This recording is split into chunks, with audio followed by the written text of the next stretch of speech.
ආයුබෝවන් මගේ YouTube channel එකට ඔබව ආදරයෙන් පිළිගන්නවා.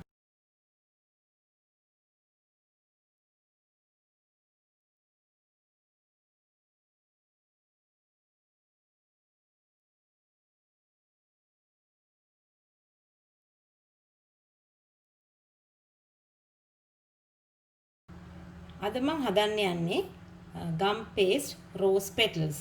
ඒ කියන්නේ රෝස කොළ. අපි දැන් බලමු අවශ්‍ය ද්‍රව්‍ය මොනවද කියලා. මේකට ඕනේ නෝ කොළ පාට ගම් පේස්ට්. මේ ගම් පේස්ට් හදන විදිහ මම ඊට කලින් වීඩියෝ එකක් අප්ලෝඩ් කරලා තියෙනවා. ඒක බලලා හදා ගන්න පුළුවන්. මේ ගම් පේස්ට් එකට මම මොස් ග්‍රීන් දාලා ඒක පොඩ්ඩක් ලයිට් කරගෙන තියෙනවා කහ පාට කලරින් චුට්ටක් එකතු කරලා. මේ දෙකම එකතු කරලා තමයි මේ පාට හදාගෙන තියෙන්නේ. ඉතින් ඔයගොල්ලන්ට පුළුවන් කැමති කොළ පාට හදාගන්න කැමති විදිහකට. ඊට අමතරව අපිට ඕනේ බයින්ඩින් වයර්ස්. මේ වයර් එක මේකේ ගේජ් එක 26.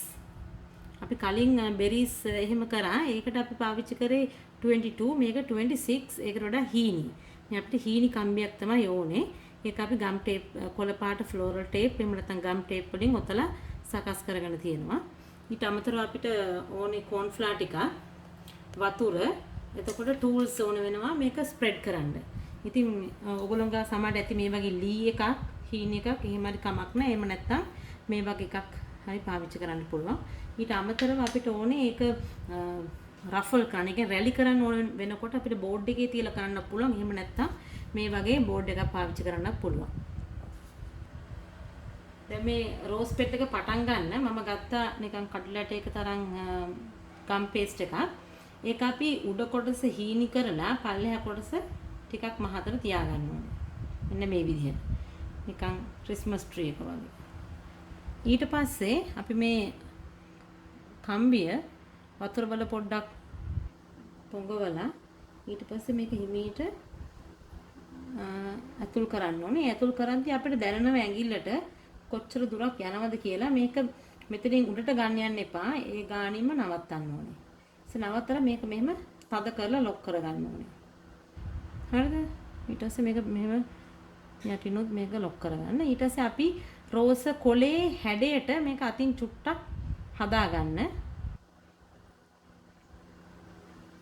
මේ තියෙන මේ විදිහට හදාගෙන ඊට පස්සේ තමයි අපි මේකෙන් ටූල් කරන්න යන්නේ. ටූල් කරන්න යනකොට ඉස්සලාම චුට්ටක් පල්ලෙහාට අරගන්න. එතකොට ඒක දැන් අපි මේක ඇලෙනවා වගේ නම් අපිට පුළුවන් පොඩ්ඩක් අයිසිං මේ අයිසිං sugar නෙවෙයි මේ කෝන්ෆ්ලා ටිකක් දාලා ඊට පස්සේ මේක පල්ලෙහාට මෙහෙම ඇදලා දෙපැත්ත චුට්ටක් ඉස්සලාම් පළල් කරගන්න ඕනේ මේ විදිහට. දෙපැත්ත පළල් කරාට පස්සේ අපි උඩ කොටස පොඩ්ඩක් මෙහෙම පළල් කරනවා. ඊට පස්සේ උඩට මේක මෙහෙම අදිනවා. මෙන්න මේ විදිහට ඇඟිල්ලෙන් මේක අල්ල ගන්න ඕනේ. ආයෙ බලන්න මේක දෙපැත්ත චුට්ටක් මේ වගේ පළල් කරනවා. ඊට පස්සේ ආයෙ උඩ කොටස පොඩ්ඩක් පළල් කරලා ඊට පස්සේ මේ තියෙන්නේ දැන් මේ රෝස කොලේ හැඩය අරන් තියෙන්නේ. දැන් මේකට මට පෙන්වන්න බැරුව ගියා. මේකට ඕන වෙනවා මේ කොලේට මේ ඉම්ප්‍රෙෂන් එකක්. මේකට කියන්නේ ඉම්ප්‍රෙෂන් එකක් කියලා. ඒ කියන්නේ රෝස කොලේ තියෙන මේ රේඛා මේකේ තියෙනවා. දැන් කාට හරි මේකක් නැත්තම් ඔයගලන්ට පුළුවන් ඇත්ත රෝස කොලයක් අරගෙන ඒ රෝස කොලේ උඩින් තියලා මෙන්න මේ විදිහට මේකට පොඩ්ඩක් කෝන්ෆ්ලා ටිකක් දාගන්න. දාලා මේ උඩින් තියලා ඊට පස්සේ මේක හොඳට ප්‍රෙස් කරන්න ඕනේ. ප්‍රෙස් කරාම මෙන්න මේ විදිහට තමයි තියෙන්නේ. මේ තියෙන්නේ ප්‍රෙස් කරාම මේකේ රේඛා ඇවිල්ලා. ඊට පස්සේ අපි මේක වටේම රෆල් කරන්න ඕනේ. ඒ කියන්නේ වටේ රැලි ගන්න ඕනේ. දැන් රැලි ගන්න මේ වගේ බෝඩ් එකේ තියලත් පුළුවන් නැත්තම් මේකේ කරන්නත් පුළුවන්. මේ බෝඩ් එකේ බලමු කොහොමද කරන්නේ කියලා. මේ අයින විතරයි අපි කරන්නේ. මේ අයින මෙහෙම අල්ලගෙන මේක මම හිතන්නේ මේ බෝඩ් එකට වඩා මේක හොඳයි.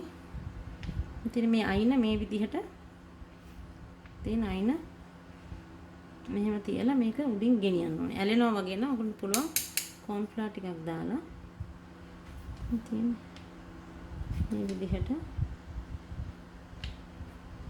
මේ තියෙන්නේ අපි හදාගත්ත රෝස කොලේ. දැන් අපි රෝස බැලුවොතින් කොලේ තනි කෙලින් නැහැ. ඉතින් අපිට ඒක නිසා මේක පොඩ්ඩක් ෂේප් කරගන්න පුළුවන්. අපි මේ මෙතන කම්බියෙන් අල්ලගෙන අල්ලගෙන පොඩ්ඩක් නමලා අපිට රෝස කොලේ විදිහට පොඩ්ඩක් මේ විදිහට ෂේප් කරගන්න පුළුවන්.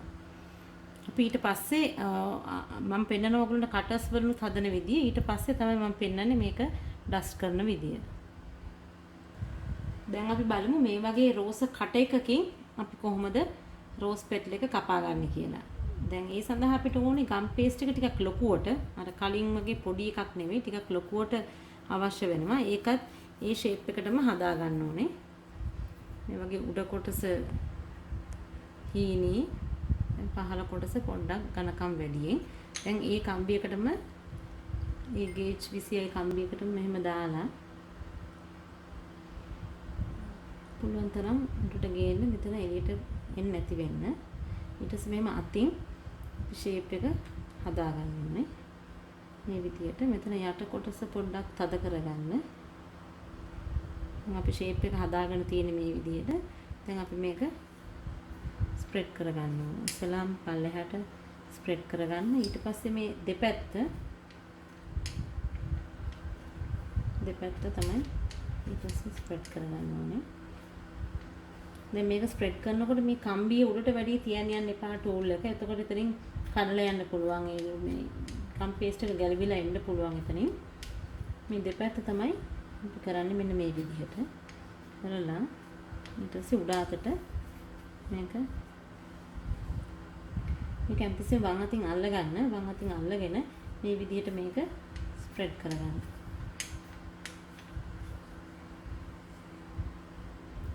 දැන් අපි කට එක දැන් තියෙනකොට මේ කම්බියේ බලන්න ඕනේ මෙතන උඩ කම්බිය කොච්චරක් ඇතුළට ගිහිලාද කියලා. ඒකට යටින් තමයි තියන්න ඕනේ. මේ කියන්නේ කම්බිය එළියට පයින් නැති වෙන්න අපි මේක කපා ගන්න ඕනේ.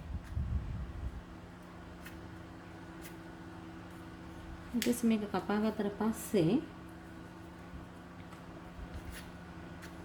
මෙතනට කෙමීට එළියට ගන්න ඕනේ. එළියට අරගෙන ඉතින් මේ විදිහට තමයි තියෙන්නේ. ඊට පස්සේ මේ ඉම්ප්‍රෙෂන් එක තියලා අනිත් පැත්ත හරවලා ඉම්ප්‍රෙෂන් එක තියලා හොඳට තද කරගන්න ඕනේ. මේ තියෙන්නේ තද කරාම මේ විදිහට තමයි තියෙන්නේ.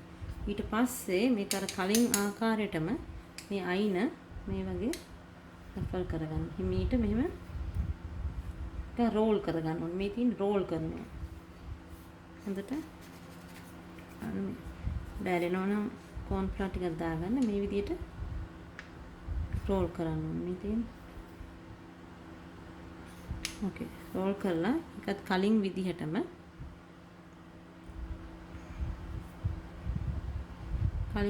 මේකත් මෙහෙම ඉතින් මේක මෙහෙම නමා ගන්න පුළුවන්. ඉතින් දැන් අපි බලමු අපි හදාගත්ත රෝස කොළ ඩස්ට් කරන විදිය. මේකට ඕන වෙනවා ග්‍රීන් කලර් ඩස්ට් කොළ පාට. එතකොට මම අරන් දෙනවා රෝස පාට. මේක රෝස හරි මේක චුට්ටක් රතු වර්ණයට හුරුයි. ඊට අමතරව දුඹුරු පාට. දැන් අපි බලමු. මේකට අපි ඉස්සලාම කොළ පාටින් අපි මුළු පෙටල් එකම ඩස්ට් කරගන්න ඕනේ. මේක ඇවිල්ලා පොඩි ෂයින් එකක් තියෙනවා මේ කොළ පාට එකේ. මෙන්න මේ විදිහට ඉස්සලාම ඩස්ට් කරගන්නවා හොඳට.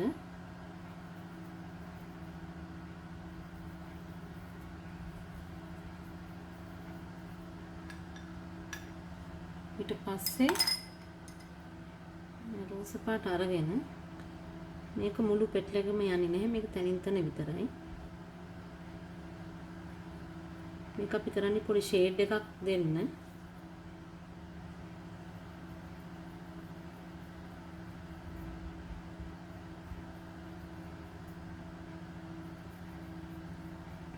ඊට පස්සේ අපිට ඕනනවා මේ බ්‍රවුන් කලර් එක සයිඩ් එකට විතරක් පොඩ්ඩක්. ඉතින් මෙන්න මේ ආකාරයට මේ දාරයට විතරක්. ඉතින් මේ දාරයට විතරක් මේ විදිහට මේ පැත්තයි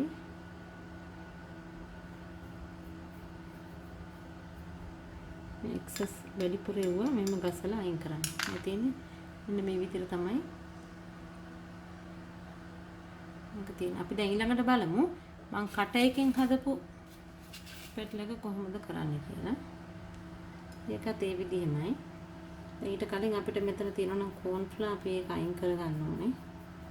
අයින් කරගෙන ඊට පස්සේ කොළ පාට එක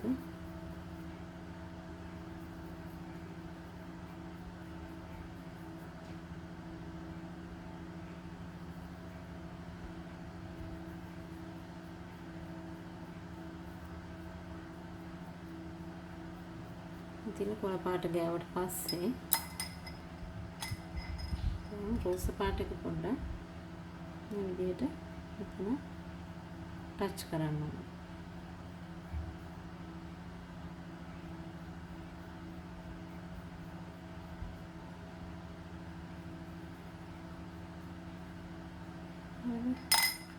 ඊපස්සේ දුඹුරු පාට එක අරගෙන මේ වගේ එජ් එකට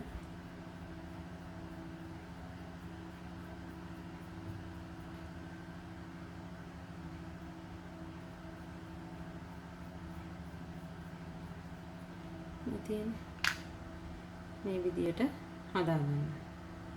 මම හිතනවා මේක ඔයගලන්ට පහසුවෙන් හදාගන්න පුළුවන් කියලා. නැවත හමුවෙමු අලුත් වීඩියෝ එකක් සමගින්. බොහොම ස්තුතියි.